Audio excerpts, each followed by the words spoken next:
Hello বন্ধুরা, তোমরা কেমন আছো? আজকে দাদির কিচেনে আমদই একটা রেসিপি তোমাদের সামনে নিয়ে এসেছি, তোমাদের দেখাবো বলে। তোমরা দেখতে থাকো। রেসিপিটা ভালো লাগলে লাইক, শেয়ার, সাবস্ক্রাইব করে দেবে। চলো দেখাচ্ছি কিভাবে আমদইয়ের রেসিপিটা করেছি। আশা করব তোমাদের কাছে ভালোই লাগবে। আমার আন্তরিক শুভেচ্ছা ও ভালোবাসা তোমাদের জন্য রইল। শুরু করছি কিভাবে করছি।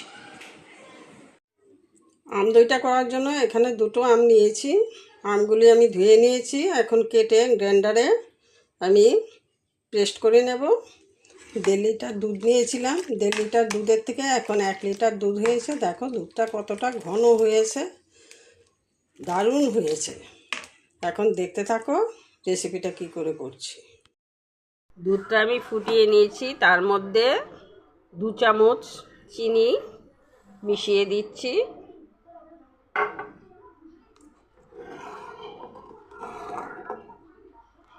দুধের মধ্যে আমি 2 চামচ চিনি মিশিয়ে দিলাম। দুধটা ঘন হয়ে গেছে অনেকটা।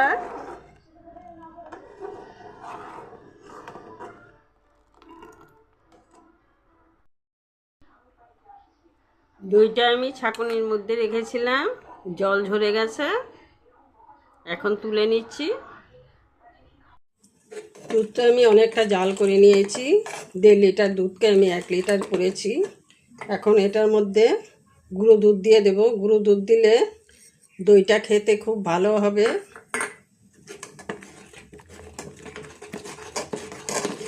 মিশিয়ে নিচ্ছি। দুধের ঘনত্বটা আরও বেড়ে গেছে দেখো। এখন আর বেশি জাল করব না, নামিয়ে নেব। আম দুটো আমি ভালো করে পেস্ট করে নিয়েছি। এখন উনুনে একটা কড়া বসিয়ে দিয়েছি। এখন আমি আমের পিউরিটা দিয়ে দিচ্ছি। আমের পিউরিটার থেকে জলটা আমি শুকিয়ে নেব। আমের পিউরিটা এইভাবে নাড়তে নাড়তে পুরো জলটাই শুকিয়ে যাবে। এইভাবে নাড়তে থাকবো।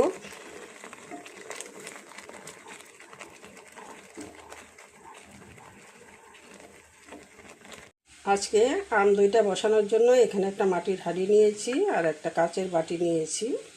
এই দুটোর মধ্যেই আমি আজকে আম দইটা বসিয়ে তোমাদের দেখাচ্ছি, তোমরা দেখতে থাকো। এখন দেখে নিচ্ছি আমের পিউরিটা কতটা শুকিয়েছে। পুরোপুরি জলটাই শুকিয়ে গেছে। এখন নামিয়ে নেব, আর জাল করতে হবে না। এখন নামিয়ে দিচ্ছি। টক দইটা আমি জল ঝরতে দিয়েছিলাম, জল ঝরে গেছে। এখন আমি এটার মধ্যে ঢেলে নিচ্ছি। কতটা সুন্দর জল ঝরেছে দেখো। যেই হাঁড়িটার মধ্যে আমি টক দইটা বসাবো তার মধ্যে আমি অল্প কিছুটা টক দই দিয়ে হাঁড়িটার মধ্যে মেখে নেব। কাচের বাটিটাতেও আমি একটু টক দই দিয়ে দিচ্ছি। আমি ভালো করে এটা মেখে নেব।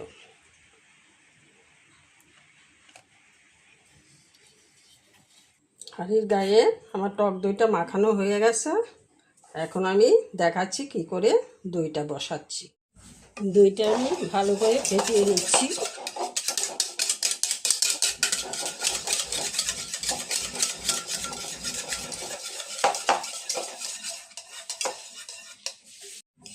দইটা থেকে একটা ক্রিমি ক্রিমি ভাব চলে এসছে দেখো।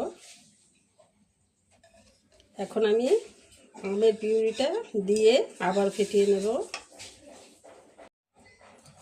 এটার মধ্যে অল্প করে করে আমের পিউরিটা দিয়ে দেব, দিয়ে আবার ভালো করে ফেটিয়ে নেব।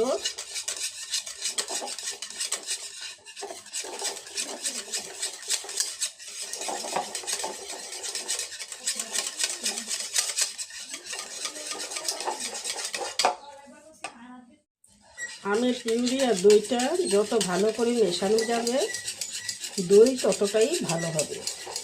তাই এটা খুব ভালো করে মিশিয়ে নিতে হবে।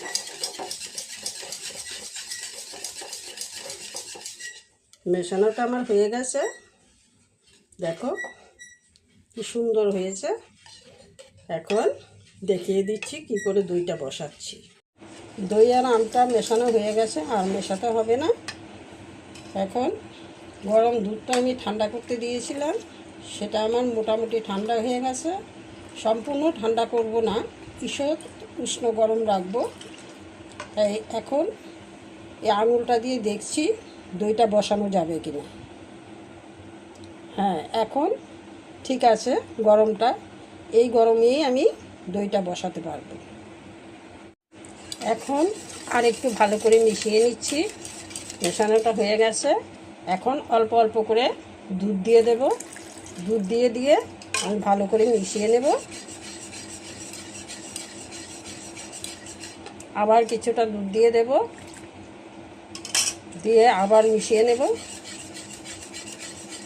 এইভাবে দুধ দিয়ে মিশাতে থাকবো।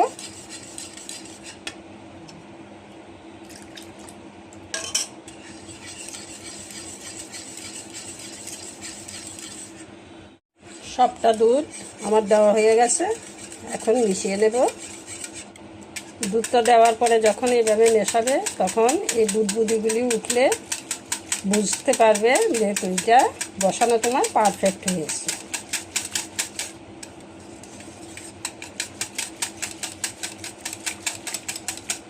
এখন আর মিশাচ্ছি না, এখন আমি হাঁড়িতে ঢেলে দেব। দেখো কতটা পারফেক্ট হয়েছে। এখন আমি হাঁড়ির মধ্যে এটা ট্রান্সফার করে নিচ্ছি। হাঁড়িতে আগেই আমি টক দই মাখিয়ে রেখেছিলাম, এখন আমি হাঁড়িতে দিয়ে দিচ্ছি।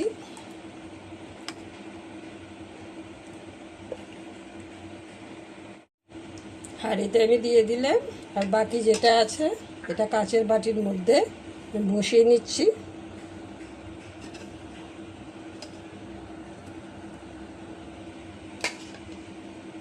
বাকিটা আমি কাচের বাটিতে বসিয়ে নিচ্ছি।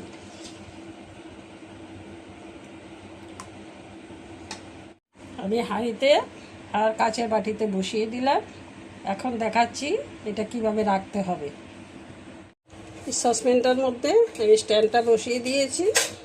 এখন আমি দইয়ের হাঁড়িটা এখানে রেখে দিচ্ছি।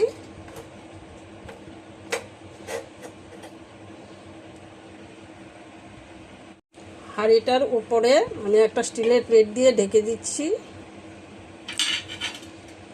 আবার ঢাকনাটা দিয়ে ঢেকে দিলাম। ঢেকে এখন আমি একটা গামছা নিয়ে নিচ্ছি। এই গামছাটা দিয়ে আমি সুন্দর করে ঢেকে রাখবো। বাইরে প্রচণ্ড রৌদ্র, আমি কিছুক্ষণ বাইরে রৌদ্রের মধ্যে রেখে দেব। 5-6 ঘন্টা থাকলেই মোটামুটি আমার দইটা জমে যাবে। কাচের বাটিটা এটা আমি অন্যখানে বসাবো।